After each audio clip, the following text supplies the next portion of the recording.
Está no ar. Gente que fala. Gente que fala. Tem texto e direção geral do jornalista Fausto Camunha. Gente que fala. Reúne de segunda a sexta-feira formadores de opinião para discutir as principais notícias do dia. Gente que fala. Tem o selo de qualidade APCOM.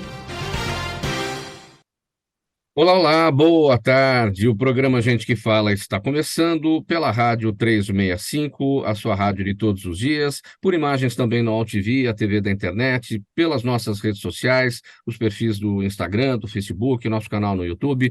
Tudo no ar, tudo ligado, tudo para você acompanhar a nossa jornada de hoje. Até 1 da tarde a gente quer você por aí curtindo, comentando, compartilhando a nossa transmissão. 12:01 agora, eu sou o Mauro Friesman. Hoje é quinta-feira e você conhece o nosso espaço aqui, sempre voltado para o Gente do MPD que Fala, parceria nossa com o movimento do Ministério Público Democrático, o apoio da Câmara Brasileira de Diagnóstico Laboratorial e do escritório Nasser Rajab Advogados Associados. E não é uma quinta-feira comum, é uma quinta-feira de feriado, Dia Nacional de Nossa Senhora Aparecida, feriado em todo o país. E hoje aqui nós vamos fazer uma análise sobre os conflitos que estão ocorrendo neste momento no Oriente Médio entre Israel e a Palestina. Para essa conversa, nós vamos apresentar aqui o Dr. Roberto Liviano, procurador de Justiça, escritor e palestrante. Ele integra a Academia Paulista de Letras Jurídicas, é o presidente do Instituto Não Aceito Corrupção e vice-presidente do Movimento do Ministério Público Democrático. Doutor Liviano, uma boa tarde, seja bem-vindo. Tudo bem? Boa tarde, Mauro. Boa tarde aos companheiros que integram essa bancada. Mas, desde logo, é bom destacar que não está havendo um conflito entre Israel e a Palestina, né? Houve um ataque insidioso de um grupo extremista chamado Hamas, né? E Israel reagiu a este ataque, né? É isso que nós estamos vendo.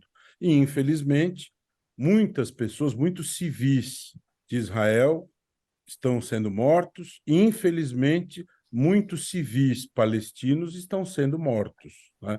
Então, lamenta-se que essas pessoas estão sendo mortas, tanto judeus como palestinos, né? Então, é isso que nós precisamos examinar, toda essa situação, quais os desdobramentos disso, quais as perspectivas disso. Portanto, é um debate que o mundo está travando e o Gente do MPD que Fala, que debate toda quinta-feira esses temas, não poderia ficar alheio a essa discussão. Também com a gente aqui para essa nossa conversa, Dr. Rubens Barbosa, ex-embaixador do Brasil em Londres e Washington. Ele atualmente é o presidente do Instituto de Relações Internacionais e Comércio Exterior. Dr. Rubens Barbosa, muito boa tarde, tudo bem com o senhor? Boa tarde, tudo bem. Seja bem-vindo, muito obrigado aqui pela presença com a gente. Também para essa nossa conversa aqui, formando a nossa bancada, a doutora Silvia Rebelo Monteiro, advogada, diretora do Centro de Estudos de Integridade e Desenvolvimento do Instituto Não Aceito Corrupção. Doutora Silvia, boa tarde, tudo bem? Boa tarde, como vai? Boa tarde a todos. Eu apresento também o doutor Gonzalo Vecina Neto, professor da Faculdade de Saúde Pública da Universidade de São Paulo, idealizador do SUS e da Anvisa. Professor Vecina, muito obrigado mais uma vez, sempre colaborando com a gente por aqui. Tudo bem? Boa tarde. Boa tarde, Mauro. Boa tarde, companheiros, companheiras de bancada. É um prazer estar aqui, embora para discutir um assunto tão difícil como esse, que envolve muito sofrimento, muita dor, nesse nosso mundo também tão sofrido, né?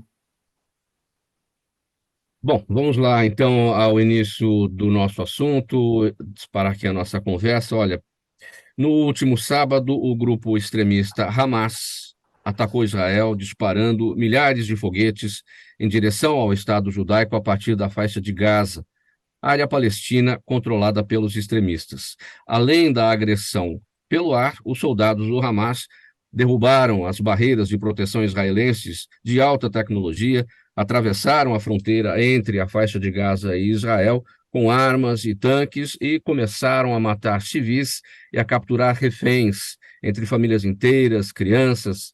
As autoridades israelenses declararam estado de guerra e, de lá para cá, o que se vê são ataques mútuos e a retaliação de Israel contra alvos ligados ao Hamas na faixa de Gaza. Procurador Liviano, para a gente iniciar aqui a nossa conversa, precisamos dar uma visão geral, né, sobre a história, contextualizar, é uma tensão que existe lá na região do Oriente Médio há 75 anos, desde a criação do Estado de Israel em 1948, aliás, é muito antes disso, né? Mas para entender o momento, a gente precisa entender a história. Como é que a gente pode analisar? Qual é o primeiro ponto que a gente pode abordar, procurador? Mauro, me permita, eu vou quebrar o protocolo aqui, vamos mudar esta ordem. A autoridade máxima nessa mesa, nesse tema, é o embaixador Rubens Barbosa. Vamos começar ouvindo o embaixador. Eu acho que a primeira palavra deve ser dele nessa discussão. Por favor, procurador, embaixador. Obrigado, Oliviano. Olha, eu acho que para começar, a gente precisa ter bem claro qual é a posição de Israel e por que o Hamas atacou agora Israel. Primeiro, a posição de Israel. Ao longo desses anos todos, eu acho que Israel colocou algumas premissas, né, na relação com os palestinos. E uma premissa mais recente. A primeira é que, mesmo sem atender à pretensão palestina de um novo Estado ao lado do Estado israelense, a segurança de Israel estava garantida. A segunda premissa é que a divisão dos palestinos entre esses dois grupos, o Fatah e o Hamas, colocavam Israel numa posição tranquila, porque havia essa dissensão interna dentro da Palestina. E o terceiro ponto é que, recentemente, Israel embarcou numa política de diplomacia regional, em que ela procurou, nesses acordos de Abrão,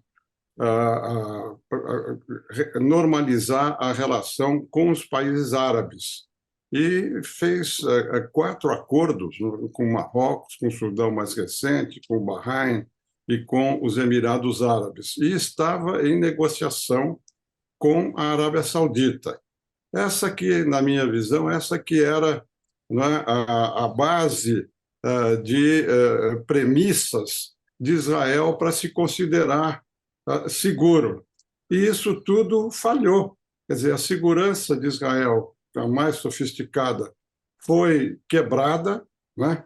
Esses acordos de Abrão, sobretudo agora com a Arábia Saudita, vão ser interrompidas, e a divisão entre os palestinos não impediu, porque o Fatah perdeu a força, porque a autoridade palestina não tem força, não impediu que o Hamas atacasse.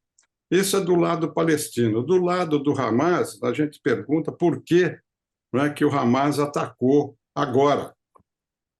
Além da simbologia de ter sido feito 50 anos depois da guerra de Yom Kippur, eu acho que a principal motivação do Hamas foi justamente impedir que houvesse essa aproximação maior entre Israel e os países árabes, sobretudo agora com essa possibilidade de negociação com a Arábia Saudita, e colocando em risco esses acordos também, porque, dependendo do volume, da magnitude da reação de Israel, a comunidade internacional já está começando, né?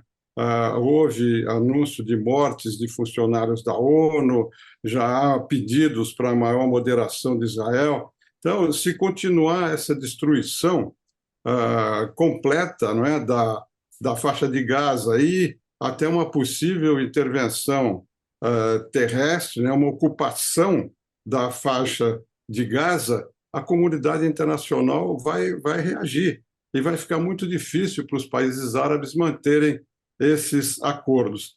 Então, eu acho que essa é a base para a gente entender o que está acontecendo. Quer dizer, a autoconfiança israelense, pela sua segurança, foi quebrada. E um outro fator muito importante, assim como há essa divisão dentro do grupo palestino, a sociedade israelense está totalmente dividida, não por causa da guerra, mas por circunstâncias políticas internas. Não é? O governo de extrema-direita, que o Netanyahu agora montou, dividiu o país e enfraqueceu justamente o foco na segurança.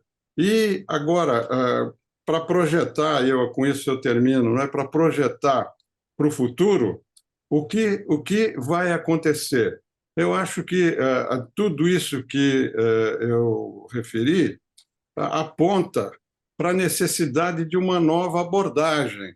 Quer dizer, eu acho que qualquer que seja o governo que vai suceder o Netanyahu, eu acho que a sociedade israelense já dá mostras, inclusive editoriais dos principais jornais e tal, que depois da guerra, quando se suspender hostilidades, o Netanyahu vai ficar sob grande pressão e possivelmente vai ser substituído. E a mesma coisa com o Abbas, na autoridade palestina. Ele está doente, outra liderança vai emergir. E aí será necessária uma nova abordagem para equacionar esse problema, porque não basta, como o Netanyahu disse, aniquilar o Hamas. O Hamas é uma instituição política, religiosa, militar, e é uma ideia, não é? Contra o Estado de Israel, contra a opressão, os assentamentos, tudo isso, e não vai desaparecer. Então, tem que haver algum tipo de abordagem diferente que envolva todas as partes, com o apoio da comunidade internacional, das Nações Unidas, para resolver essa guerra, que está se aproximando. Na Idade Média, nós tivemos a Guerra dos 100 Anos, né? na Inglaterra. Nós já estamos com essa guerra de 70 anos, não é uma guerra que se prolonga ao longo do tempo. Eu acho que, então, esse é o quadro mais global que eu poderia oferecer. Procurador Liviano, a sua análise, a sua base para que a gente tenha uma visão geral do que está acontecendo nesse momento do Oriente Médio. Olha, juntando aos comentários sempre muito pertinentes e muito lúcidos do embaixador Rubens Barbosa, eu penso que o Hamas, que é bom sublinhar que não se trata de uma organização oficial, a Palestina não atacou Israel, né? Yasser Arafat conduzia a Organização pela Libertação da Palestina. Não estamos falando de algo da mesma grandeza. O Hamas é uma organização de cunho que muitos países do mundo classificam como uma organização extremista de cunho terrorista, né? Não são todos os países que o denominam desta maneira, mas muitos países do mundo o denominam de uma organização de cunho terrorista, que é extremista, isto é sabido, né? Além de tudo que Rubens disse, eu acho importante destacar que, de fato, Bibi, no país, em Israel, ele era bastante criticado, ele empreendia uma reforma judiciária criticada em Israel e no mundo, né? Empreendia uma reforma judiciária em Israel e era criticado em Israel por isto, né? Então, vivia um momento de fragilidade, né?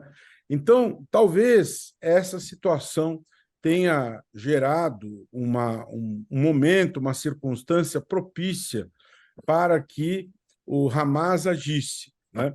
Um ponto também que foi bastante apontado foi essa questão da fragilidade, da vulnerabilidade do sistema de segurança que foi explorado.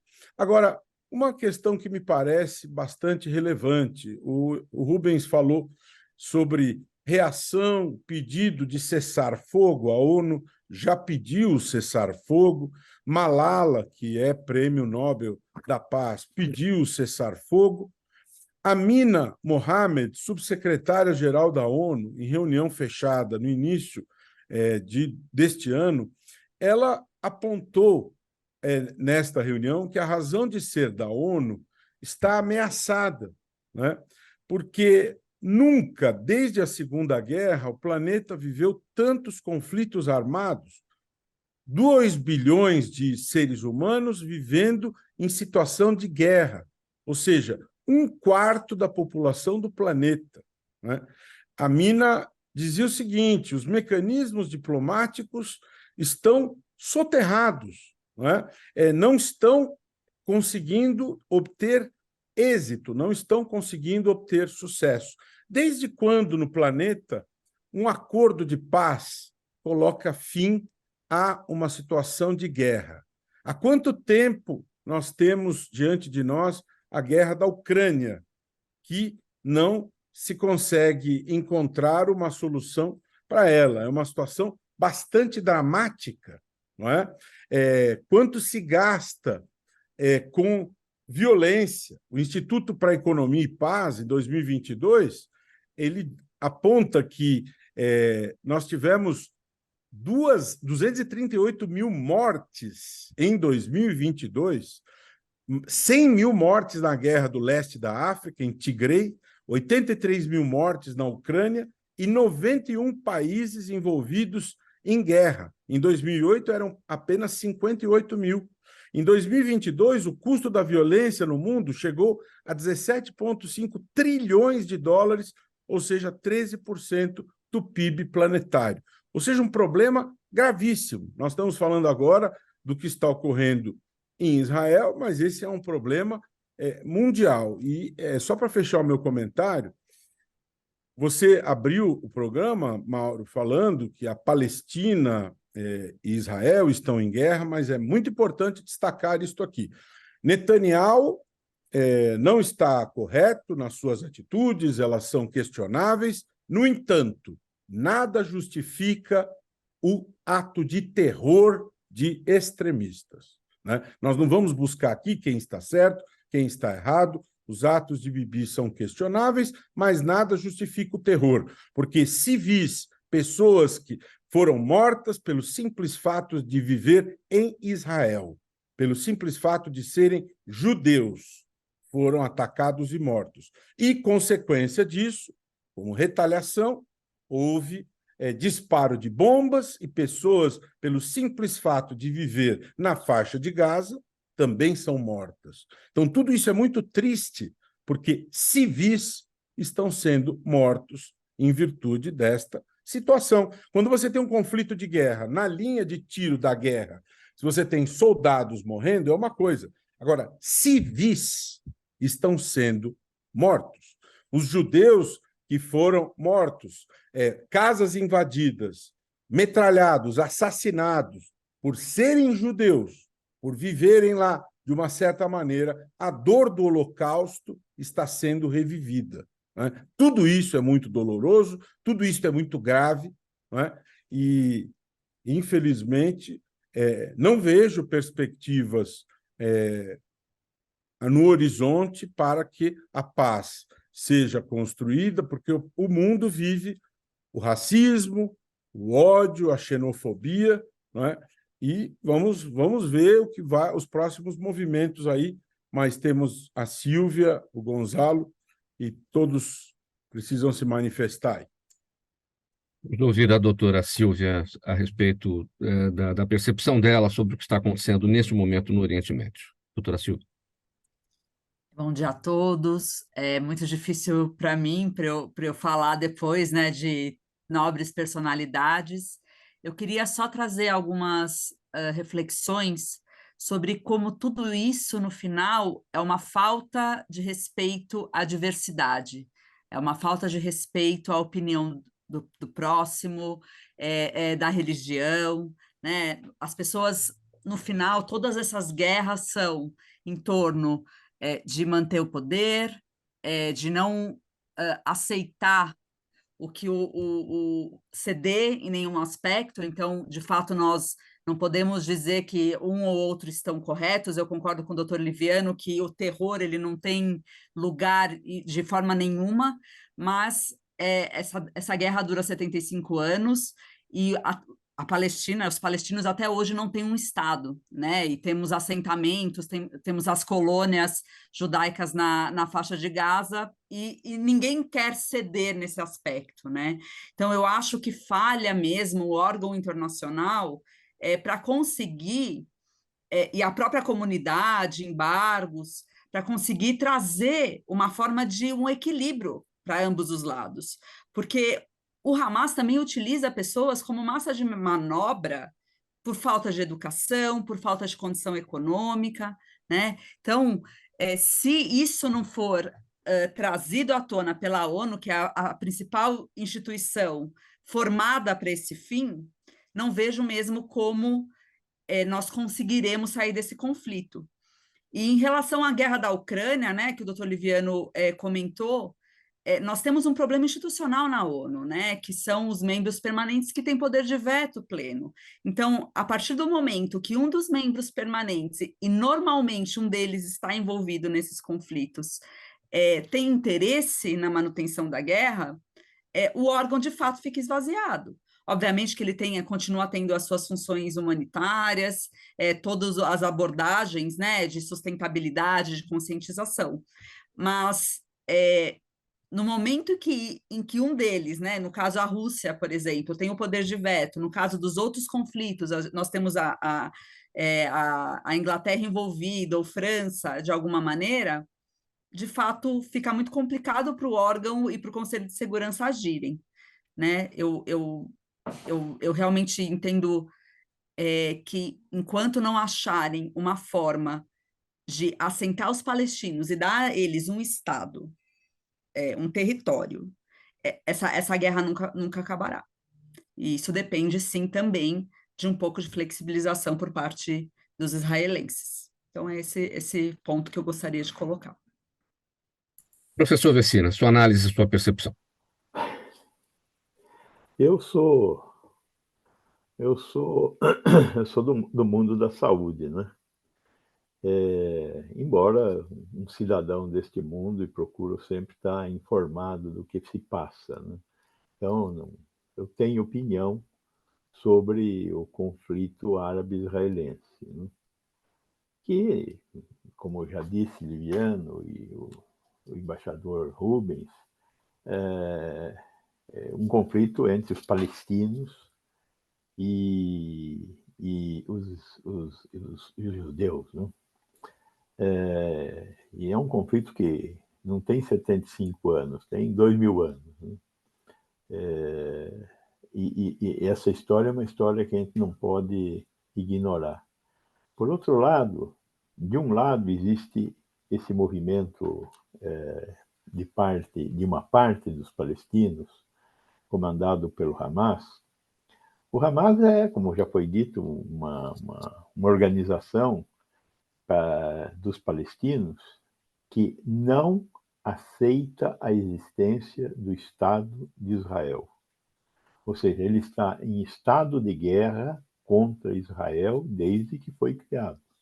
Então, se a gente falasse que não, nós vamos criar um Estado palestino.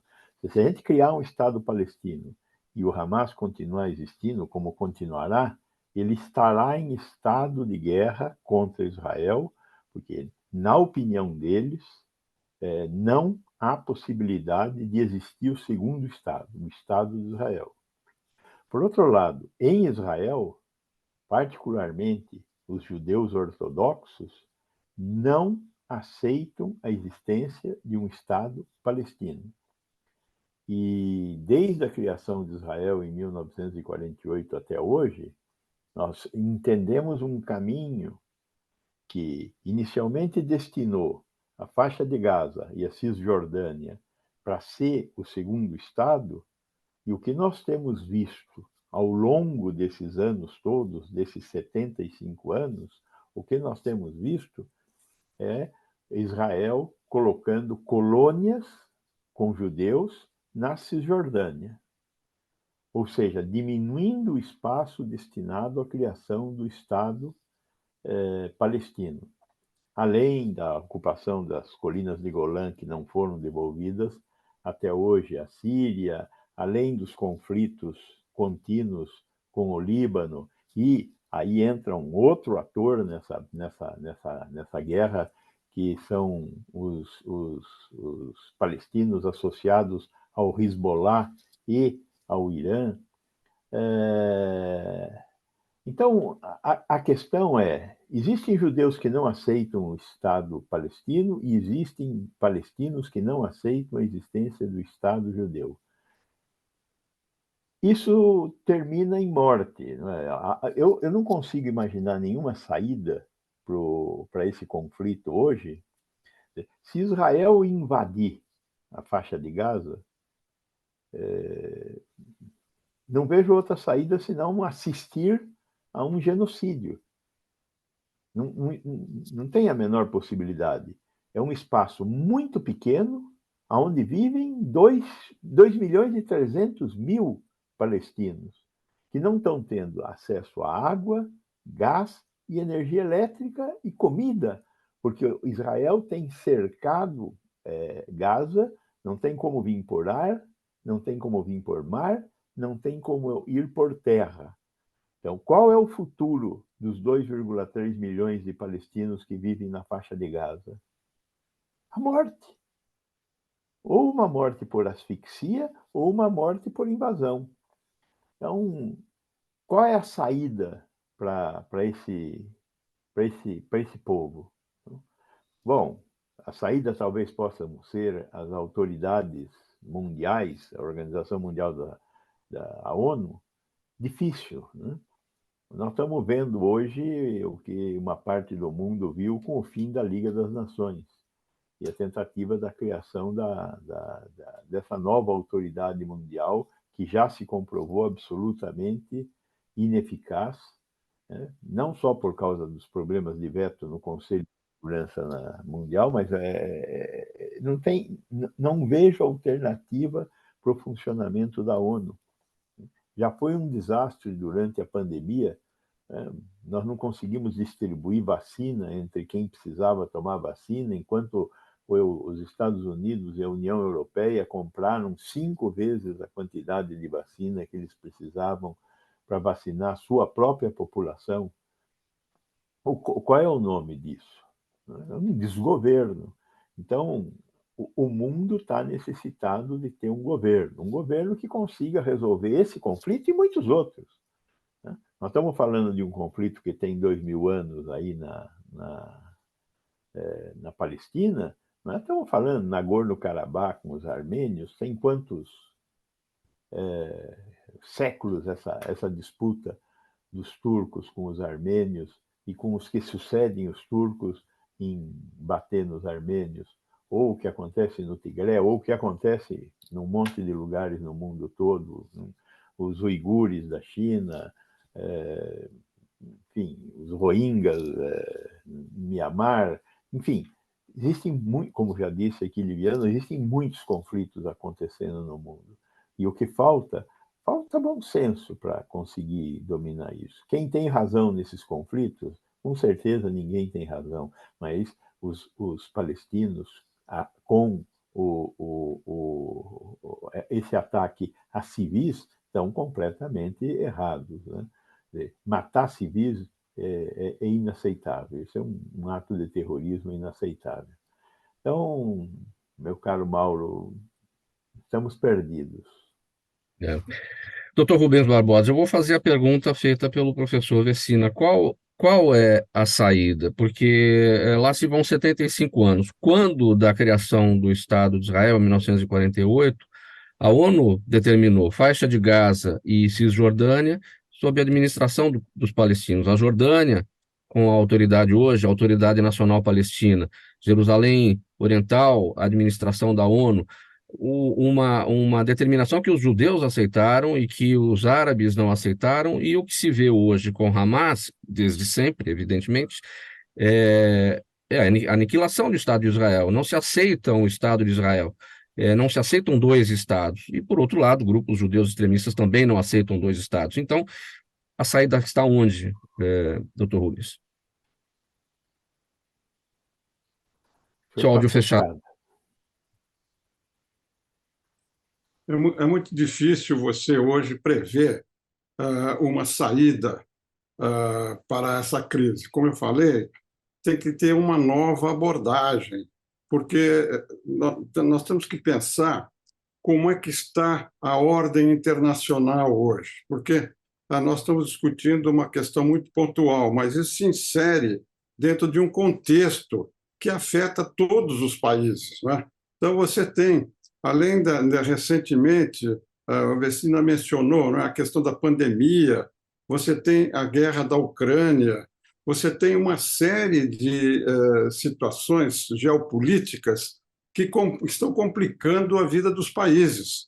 E vai chegar um momento em que vai haver uma pressão muito grande de parte da maioria dos países, porque hoje quem tem influência, né, são as grandes potências, quer dizer, os Estados Unidos, a China, e já está começando a haver uma ansiedade, uma aspiração por uma nova governança global que possa influir sobre isso, né? Você tem, nesse curto prazo, falando da guerra, a perspectiva de uma escalada, né? Nós não conversamos sobre isso, mas isso tem que ser colocado dentro do quadro geral, porque vai afetar os países. Quer dizer, no caso nosso, nós já estamos começando a sentir os efeitos disso, com o aumento do preço do petróleo e de produtos agrícolas e tal. Então, como é que fica, por exemplo, se o Hamas, se o Hezbollah, no sul do Líbano, entrar na guerra no norte de Israel? Você tem uma conflagração regional, porque o Irã vai ser acusado, já está sendo, né, mas vai ser acusado concretamente de interferir, de apoiar o Hezbollah. O Hezbollah tem muito mais força que o Hamas, a capacidade deles de atuação militar é muito maior. Você vai ter uma escalada da guerra que entra regionalmente. Então, os Estados Unidos mandaram um porta-aviões para a região próxima lá de Israel, temendo justamente uma ampliação, uma escalação, uma escalada da guerra. Então, eu acho que, nesse momento, não dá ainda para a gente pensar como sair da crise.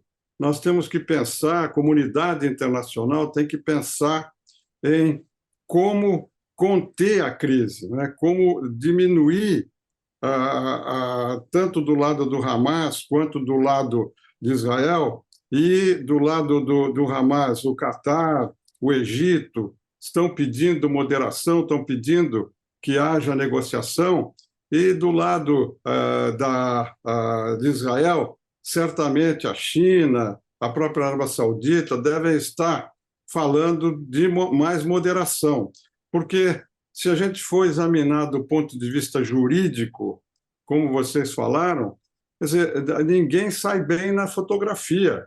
Do ponto de vista legal das Nações Unidas, a Carta das Nações Unidas, do Tribunal Penal Internacional, eu estou certo que o tribunal vai receber pedidos de um lado e de outro para condenação como genocídio de um lado e de outro, pelas ações terroristas do Hamas e pelo grau, pela violência da retaliação de Israel sobre a população civil. Então, eu acho que, nesse momento, a comunidade internacional não tem alternativa, é fazer um esforço para que seja contida essa guerra, esse atrito regional, como foi muito bem dito, criado por uma instituição religiosa, militar, não é, radical em Israel. Não é o Estado palestino. O Estado palestino quer negociar, mas está muito enfraquecido, porque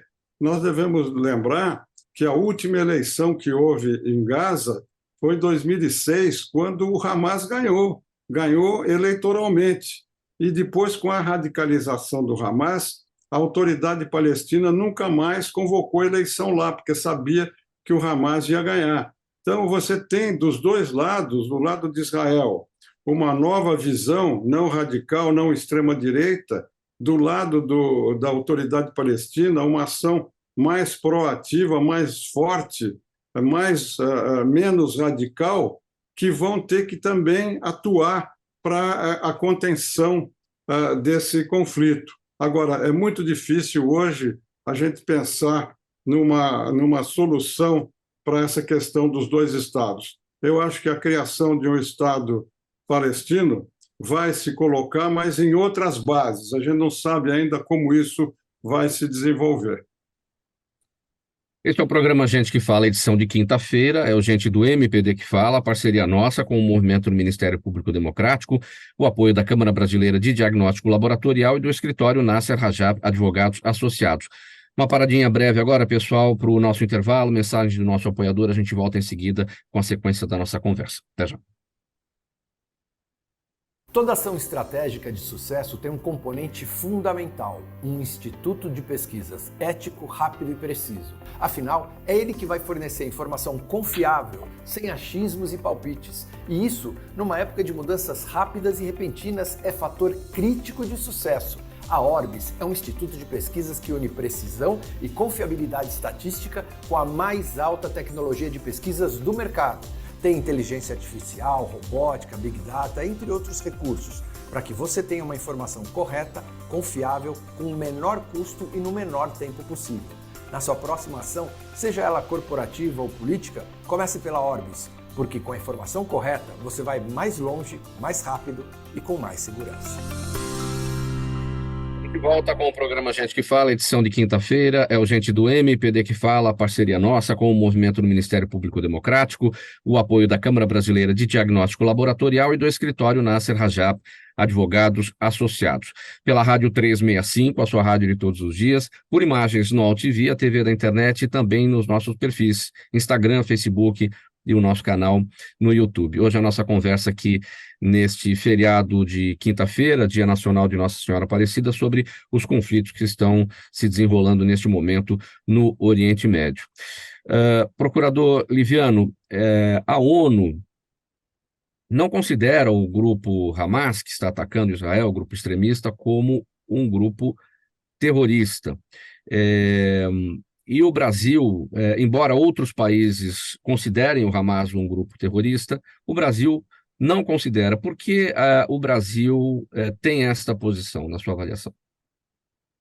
Mauro, essa é uma discussão que nós poderíamos travar aqui, que poderia se desenvolver por longo tempo e poderíamos ter diversos pontos de vista em relação às origens desse movimento, por que foi criado, o que o inspirou, as razões históricas. O embaixador Rubens Barbosa nos trouxe aqui a questão do Fatah e tudo que deu origem a isso.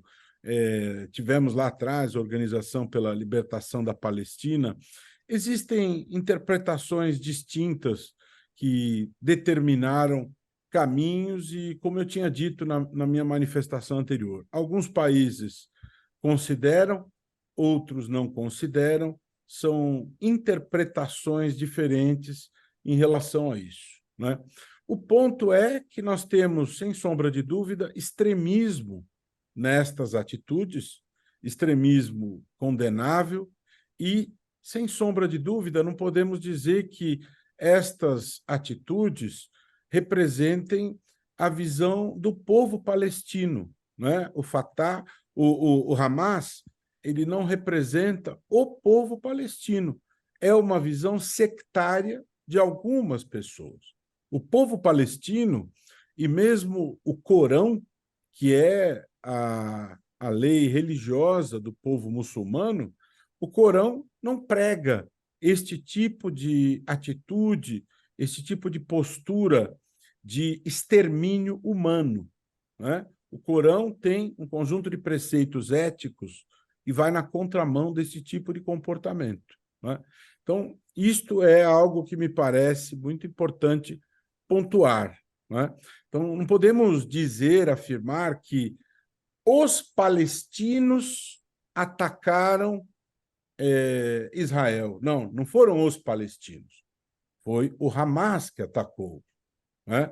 E foi o Hamas que atacou civis indefesos, né?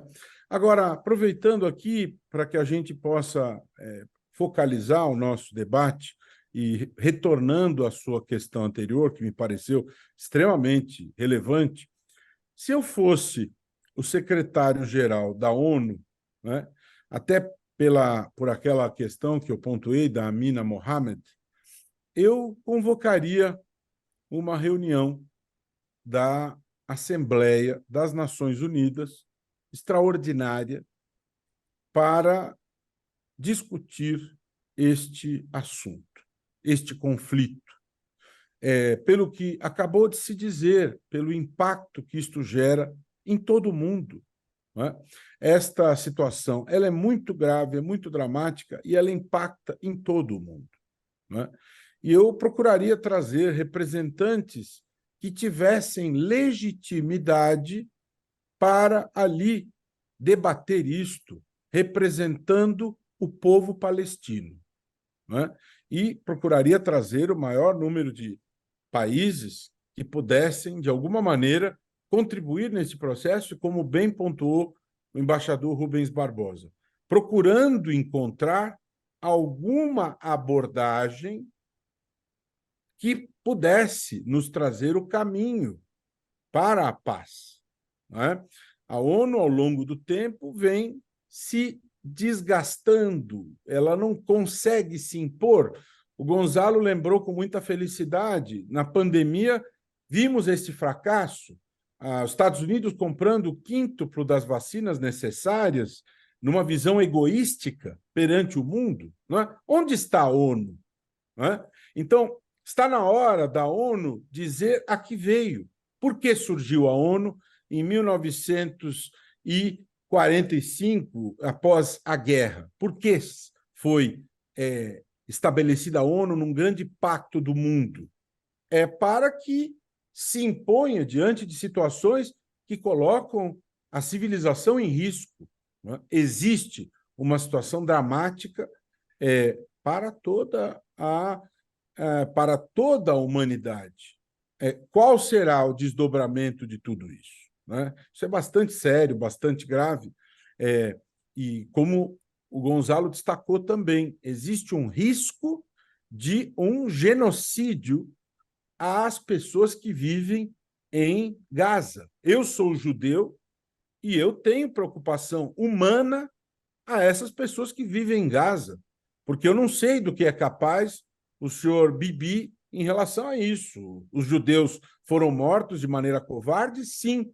Não é por isso que há uma legitimidade ao extermínio de palestinos na faixa de Gaza, né? E essa situação exige, por parte do mundo, uma reação pronta, uma preocupação em relação a estas pessoas que estão sem energia, sem comida, sem alimentos. Então, eu procuraria construir esse cenário de diálogo mundial em busca desta solução.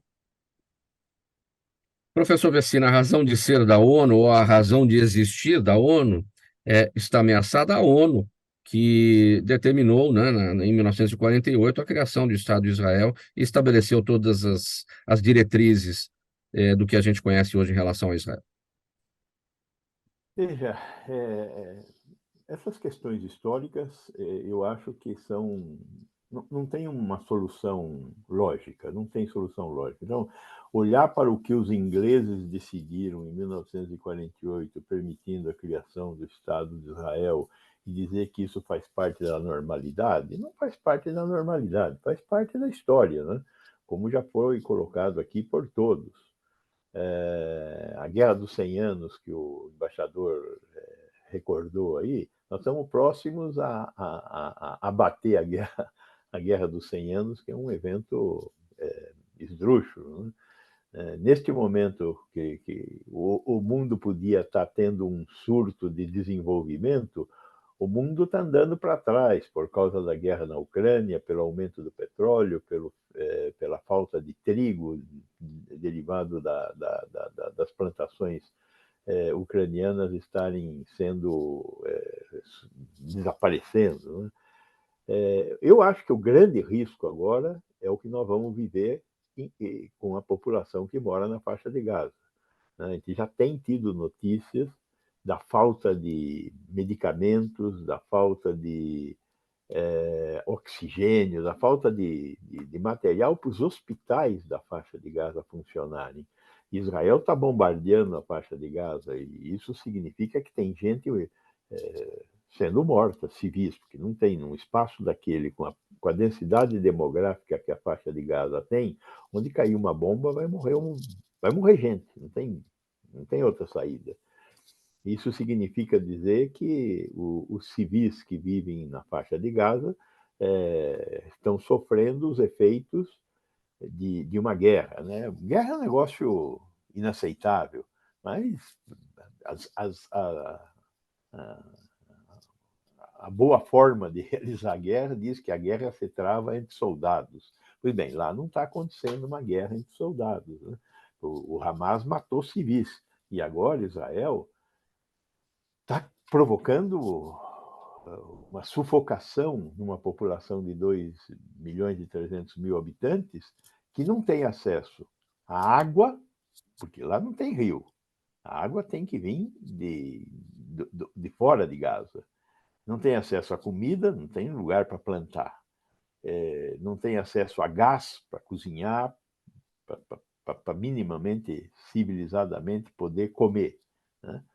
Então, a situação em Gaza, nas próximas horas, irá degringolar para gente morrendo por não ter tratamento médico e por começar a ter fome.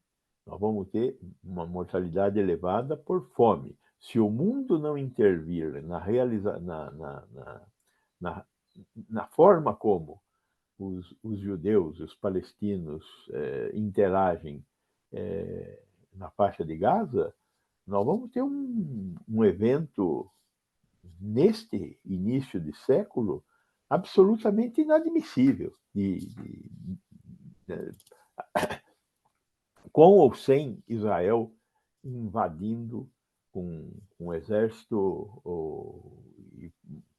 criando uma guerra numa região densamente povoada, como é o caso da faixa de Gaza. Então, nós não vamos ter muitas alternativas nos próximos dias, senão a ONU tomar uma decisão de intervir. Ou então, eu acho que uma das consequências deste conflito e de tantos outros que estão ocorrendo no mundo é a extinção da Organização Mundial, da Organização das Nações Unidas, e um ato de criação de um órgão que realmente tenha capacidade para tomar decisões.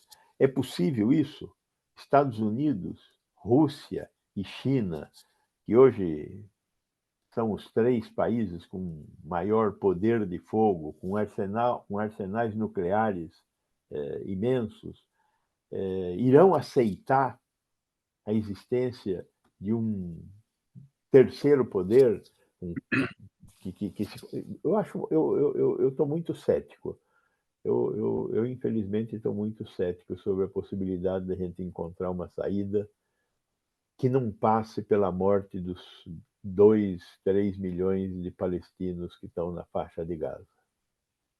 Mas Gonzalo, sempre lembrando que quem acionou esse gatilho que deu início a tudo é o Hamas. Não há dúvida disso. Quem criou esse cenário todo foi o Hamas. Não há dúvida, mas o que o Hamas fez foi, como você disse, disparar esse gatilho. Sim. Agora, o conjunto de elementos é da responsabilidade dos judeus e dos palestinos e, em parte, de todos nós. Sem dúvida. Doutora Silvia, para ouvi-la sobre o seguinte, um dos desafios dos judeus, desde sempre, desde milênios, é o combate ao antissemitismo. E o antissemitismo é o preconceito contra os judeus. É, Como, nesse momento, evitar uma escalada do antissemitismo diante desse conflito, nesse mundo onde a gente já vê racismo, xenofobia e ódio religioso? Particularmente, eu entendo que existe, de fato, o antissemitismo, mas essa guerra, até pelo próprio apoio dos Estados Unidos a Israel, para o mundo, na minha modesta opinião, fica muito mais anti-palestinos do que contra o antissemitismo. Eu acho que isso desperta, de alguma maneira, essa questão. Então, Só para colocar um ponto a mais, doutor, é porque assim, críticas ao Estado de Israel estão sendo feitas e elas podem ser feitas, as críticas são válidas. Agora, isso é uma coisa. Agora, você ser antissemita, isso aí é crime. o antissemitismo é crime, assim como ser contra os palestinos também, né? Como o doutor Liviano colocou, é um grupo extremista que atacou Israel, não foram os palestinos em si. E nós vemos de parte a parte isso acontecer, né? Tanto o antissemitismo contra os palestinos, ou contra os árabes em geral, né? Quando existiu lá o atentado das Torres Gêmeas, todo árabe era considerado terrorista, eram considerados homens-bomba e tudo mais. Então, obviamente que isso requer um diálogo. Eu acho que a educação ela é fundamental para isso, os esclarecimentos, como está sendo colocado aqui, né? Não é a Palestina contra Israel, é um grupo extremista que atacou Israel. Até o senhor comentou sobre por que o Brasil não reconhece, né, o Hamas como uma instituição terrorista, porque a própria ONU não reconhece, então o Brasil só reconhece quando a ONU reconhece. E esse é até um questionamento que eu gostaria de fazer para os professores, os companheiros aqui do debate, que se nós temos de fato, né, assim, nós aqui consideramos entre nós o Hamas uma instituição terrorista. Porém, os palestinos deram essa autoridade democraticamente para o Hamas, quando o Fatah perdeu as eleições. Então, de alguma maneira, os próprios palestinos legitimaram o Hamas como o grupo que os representa. E isso, a partir do momento em que a gente não consegue... A população ela tá fragilizada e vendo um grupo extremista como a solução. E como a gente viu na história do mundo, na Alemanha isso aconteceu, né, no Hitler. Por que o Hitler ascendeu? Né? Porque a população estava enfraquecida e viu ali, de alguma maneira, um líder, um nacionalista para enfrentar essas questões e os legitimarem. Então, eu volto um pouquinho, e aqui é mais uma pergunta de se o fato da Palestina não ter um território efetivamente e de existir essa colonização, essas colônias da própria faixa de Gaza, que em tese, e da Cisjordânia, né, que em tese tinham sido destinados aos palestinos. Se o Estado de Israel não cumprir essas questões, será que o Hamas não vai ser cada vez mais fortalecido? É fato, o Hamas não reconhece o Estado de Israel? Não reconhece. Os palestinos não reconhecem o Estado de Israel? Não, é diferente, né? A gente tem só os extremistas que não reconhecem. Só que se os palestinos deram esse poder ao Hamas, será que não é em razão do território nunca ter sido reconhecido e dessa invasão? Porque se o Estado de Israel permitisse tirasse a população, as colônias, permitisse de fato que os palestinos tivessem um Estado, será que isso não enfraqueceria o poder do Hamas? Porque a população não daria menos autoridade para esse grupo? Esse é um questionamento aqui que eu queria fazer essa reflexão. Doutor Rubens, a reflexão aqui levantada pela doutora Silvia. Olha, a gente precisa lembrar, historicamente, né, que quando a ONU aprovou a criação do Estado de Israel, ela aprovou também a constituição de um Estado palestino. Em 1946, 47, quando se instalou a ONU, foi aprovada uma resolução que criava os dois Estados. Aí, por uma série de circunstâncias históricas que a gente acompanhou, de 47 para cá, até hoje, não foi criado o Estado palestino. Então, essa frustração toda que está expressada não só pela ocupação gradual nesses assentamentos, que tornam cada vez mais difícil a criação do Estado palestino, mas também por causa dessa posição religiosa do Hamas. O Hamas é uma organização sunita, e você tem do outro lado o Hezbollah, que é xiita. Então, e você tem essa questão religiosa contra os dois lados, né, contra o Estado de Israel. O problema todo é esse. Você teria que tomar medidas que fossem na direção dos anseios, né, dos palestinos, para esvaziar essa oposição. E isso, do ponto de vista de Israel, é muito difícil, porque, como eu disse no início, a grande preocupação de Israel é a sua própria segurança. Agora, como houve essa falha da segurança, por isso que eu digo, a gente tem que fazer uma nova abordagem, porque as premissas ficaram superadas, todas as premissas estão superadas. Agora, como fazer isso, que é a grande questão. Eu acho que se houvesse um caminho para regularizar a situação prevista em 47 da criação do Estado, realmente o Hamas ficaria esvaziado, mas sempre ficaria um grupo radical que caberia à autoridade palestina controlar. E como não existe autoridade palestina efetiva, isso hoje é difícil. Então, é mais uma situação complicada, né, do ovo e da galinha. O que vem primeiro para controlar essa situação? Pessoal, Doutor... nosso tempo praticamente... Sim.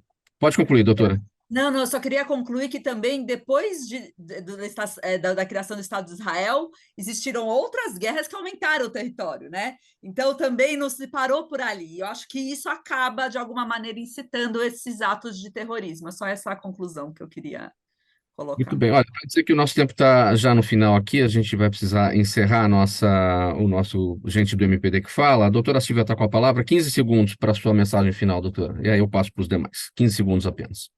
Na verdade, eu entendo que nós temos, de fato, que encontrar uma nova abordagem, como o doutor Rubens falou, porque essa que está sendo feita, infelizmente, não funciona, né? Então, precisamos todos pensar em prol da paz mundial, efetivamente. Professor Gonzalo, sua mensagem final. Eu acho que, neste momento, nós temos que implantar uma política de redução de danos, né? Na saúde, a gente gosta muito dessa história da redução de danos, já que o que está feito, o que nós vamos deixar de fazer no futuro para que um número menor de pessoas morra e sofra a partir de agora. Então, se trata agora, a política de redução de danos é diminuir a morte de civis, particularmente na faixa de Gaza. O que o mundo vai fazer para que isso, de fato, aconteça? Embaixador Rubens Barbosa, suas palavras finais, 15 segundos. Eu acho que nessa linha, eu acho que a grande preocupação da comunidade internacional será a questão humanitária. Quer dizer, isso eu acho que vai influir no curso futuro de ações, dependendo da extensão da retaliação israelense sobre a população da faixa de Gaza. Procurador Liviano, 15 segundos, sua palavra final. Seu áudio está fechado, procurador. Minha solidariedade a todas as famílias de judeus, de palestinos atingidas por essa duríssima guerra. Eu sou totalmente favorável à existência do Estado palestino ao lado do Estado de Israel. É justo que ambos tenham o seu espaço e sou favorável à luta pela construção da paz. Um forte abraço a todos. Muito obrigado pela presença de todos nessa participação no programa Gente que Fala de hoje, sempre às quintas-feiras. É o Gente do MPD que fala, a parceria nossa com o movimento do Ministério Público Democrático, o apoio da Câmara Brasileira de Diagnóstico Laboratorial e do escritório Nasser Rajab Advogados Associados. Estiveram com a gente hoje Dr. Roberto Liviano, procurador de Justiça, escritor, palestrante. Ele integra a Academia Paulista de Letras Jurídicas, é presidente do Instituto Não Aceito Corrupção e vice-presidente do movimento do Ministério Público Democrático. Dr. Rubens Barbosa, ex-embaixador do Brasil em Londres e em Washington, presidente atual do Instituto de Relações Internacionais e Comércio Exterior.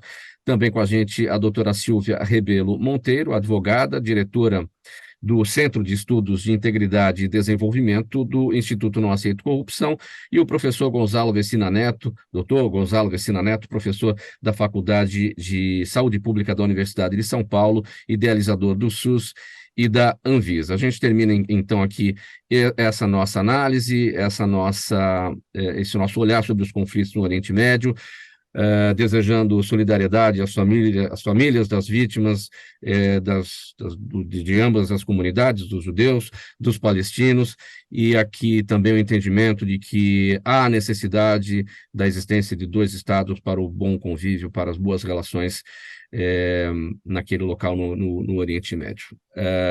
O programa Gente que Fala é uma realização sempre da ABCOM, apresentação minha, Mauro Friesman, pauta e redação do Pedro Schiavon, Zenilda Salvato, nossa diretora de produção, jornalista Fausto Camunha, nosso diretor-geral, você espectador, você ouvinte, a razão da nossa presença aqui todos os dias. A gente encerra por aqui a nossa transmissão pela 365, a sua rádio de todos os dias, pela UTV, a TV da internet e também pelas redes sociais. A gente volta amanhã, sexta-feira, a partir do meio-dia. Um abraço a todos, tchau e até lá.